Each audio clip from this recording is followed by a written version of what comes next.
বাইরে না কোনো মেস্তরে হয়নি নাই আর কোনোদিন কোনো মেস্তর দোকানের লোক খারাপ ব্যবহার করছেন না কোনোদিন না ও তার এই প্রতিষ্ঠিতে আমি দিয়ার আমি যে মেয়ে দিয়ার আপনার রহিম ভাই আছেন আতাব ভাই আছে আমার বড় ভাই আছে ও রাজীব বেটা আছে আমরা দিব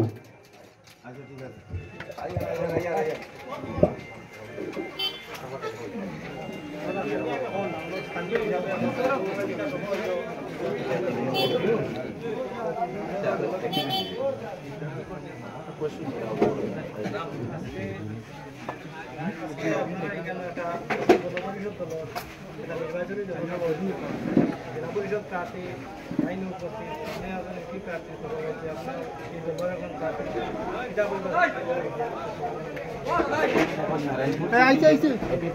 প্রার্থী আমরা নারায়ণপুর জিপির যেগুলো আগামী দিনের সাথে আমি প্রতিশ্রুতি আমরা সাধারণ যারা আছে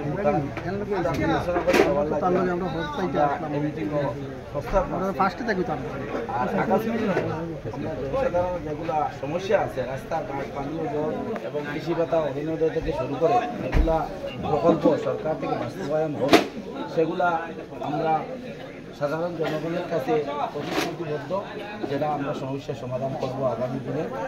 আর আমাদের অসম গণপরিষদ যেহেতু আমাকে টিকিটটা দিয়েছে তাই টিকিটের জন্য আমি শুধু চাচ্ছি না আমাদের নারায়ণপুর জিপির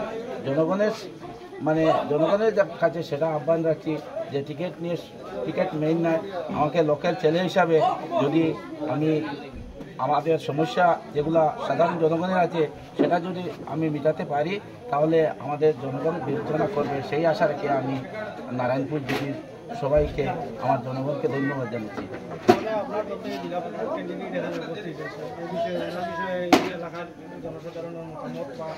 আমার নারায়ণপুর বন্দুকমারা জেলা পরিষদ সমষ্টির আমাদের খোকন ভাই এখানে উপস্থিত আছেন। উনি যে ওনার বক্তব্য যেটা নির্বাচন জনসভায় দিয়েছেন আগামী দিনে যে প্রতিশ্রুতি দিয়েছেন আমি আশা রাখছি সেটা 100% বাস্তবায়ন করবেন যদি আমাদের জনগণ ওনাকে জিতিয়ে দেয় এই নারায়ণপুর বন্দুকমারা জেলা পরিষদ থেকে। সেটার জন্য আমি আশাবাদী যে 100% আশাবাদী উনি আমাদের জনগণের সমস্যা সমাধান করবেন। নির্বাচনী জনসভায় উপস্থিত হয়েছেন এখন কাঞ্চনপুরে একটি জনসভা করেছেন এখানে জনগণের কাছ থেকে কি সাড়া পেয়েছেন? আজকের যে সভা হয়েছে এই সভা সম্বন্ধে প্রথমে আমার জানা ছিল না, যাই হোক তারা বহুত উইলিং হইয়া আমার 2 দিন থেকে পইরা 3 দিন থেকে তারা আমি ডেট দিতাম পারি না মিটিং বেশি হওয়ার কারণে আজকে তারা ডেট দিছি আইসি তারা যে আনছেন আমার এখানে আনিয়া যে সম্মানটা দিচ্ছেন তার লাগে অত্যন্ত ধন্যবাদ। আর আমি এটাও কইমু যে তারা আমার আনছেন আনিয়া কইছেন আমিও তাদের প্রতিশ্রুতি যেটা দেওয়ার দিছি। আর আগামী দিনে তারা যদি আমার নির্বাচিত করিয়া দেন আমি অবশ্য এখান কথা দিয়ে যাই আর আমার থেকে কোনো জিও পাইতাম নেগলিজেন্সি পাইতা না সবসময় কোপারেশন পাইবা। আর মানুষের লগে আগে থেকেও আমি কোপারেশন করিয়া চলি আমার জীবন নিলে কোনো নেগলিজেন্সি কোনো কিছু কোনো কইতে পারতো না আর ভবিষ্যতেও নেগলিজেন্সি আমি করতাম না এটার লেগে আমি প্রতিশ্রুতি। কয়েকদিন থেকে দেখতে পাচ্ছি আপনি পশ্চিমাঞ্চলে প্রচারে বিশেষ জোর দিয়েছেন, পূর্বাঞ্চল থেকে পশ্চিমাঞ্চলে বেশি জোর দিয়েছেন, আপনি সেদিকে কম প্রচার করছেন, জনগণ আপনার দিকে সমর্থন বেশি পাচ্ছেন কিনা? পূর্ব দিকে আমাকে অ্যাকচুয়ালি মিটিং ডাকলে না করেন যে তুমি এদিকে আইও না, নতুন যে জায়গাগুলো আছে ওদিকে যাও, আমরা সময় আইব আমরা যেটা করা লাগে কর্ম। কারণ এদিকে যে দীর্ঘ 25 বছর থেকে আমি ঘুরি আর আমার এদিকের কোনো মানুষের চিনে না, বেটাইন বেটিন হরু তাকেও চিনে না, এগুলা কোনো মানুষ এখনো নাই। এদিকে অবশ্য 99% আমার চিনে, যারা বাঙালুর বাড়ে তখন এরা একটু কম চিনে, বাদ বাকি লোকাল যারা আছে সবাই চিনে। আমি এখনো পর্যন্ত মিটিং করে দুইটা মিটিং করছি আমার এই রাঙ্গাউটি, বাদুরপুর, রতনপুর, নিতাইনগর 4টা জিপি মিলিয়ে 2টা মিটিং করছি। কারণ এদিকে যাওয়ার তারা টোটালি আমার মিটিং করে কোনো অ্যারেঞ্জমেন্ট করতে দেয় না, তারা কয় তুমি আরো পরে করবা। এর লাগে এই সাইড নতুন আইছে, মানুষ আমার কম চিনে, এর লাগে এইদিকে আমি বেশি লক্ষ্য দিই। আর এই সাইডটা যদি আমি কম সময় আমরা কভারেজ করতে পারি ইনশাল্লাহ অবশ্য মানুষেও আমার দিক বুঝবো। কারণ বিবেচনার মাধ্যমে মানুষের ভোট দিত, কারণ উপযুক্ত দেখিয়া যদি বিবেচনা করিয়া মানুষের ভোট দিতে মানুষেরও ভবিষ্যৎ ভালো হইব, আমরাও ভবিষ্যৎ ভালো হইব।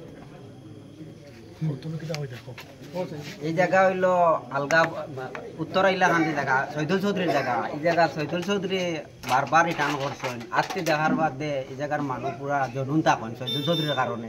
এই জায়গাত 99% ভোট পাইবা হিসাবে।